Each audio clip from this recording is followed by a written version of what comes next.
ایک بار سرکار غوث اعظم رضی اللہ عنہ دریا دجلہ کے پاس سے گزر رہے تھے۔ اس دوران چند عورتیں پانی بھرنے کے لیے آئیں اور واپس جانے لگیں، لیکن ایک بڑھیا نے اپنا برتن زمین پر رکھا اور رونے لگی۔ آپ نے بڑھیا سے رونے کا سبب پوچھا۔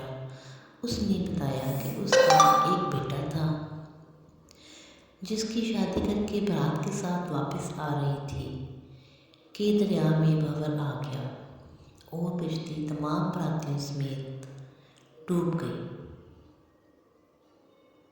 سوائے اس بوڑھی کے اور کوئی زندہ نہ نکلا۔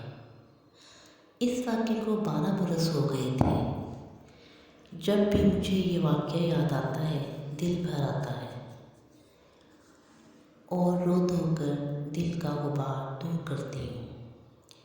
حضرت غوث اعظم رضی اللہ عنہ کو اس بڑھیا کے حال زار پر رحم آیا۔ آپ نے اللہ تعالیٰ سے دعا مانگی۔ آپ کی دعا مانگتے ہی اچانک دریا میں 2 یانی پیدا ہوئی اور اس جگہ سے کشتی نمودار ہوئی جس جگہ ڈوبی تھی، اور اس بڑھیا کا بیٹا اپنی بیوی اور براتیوں کے ساتھ اسی شان و شوکت کے ساتھ صحیح و سالم باہر نکل آیا۔ یہ کرامت دیکھ کر سب حیران رہ گئے۔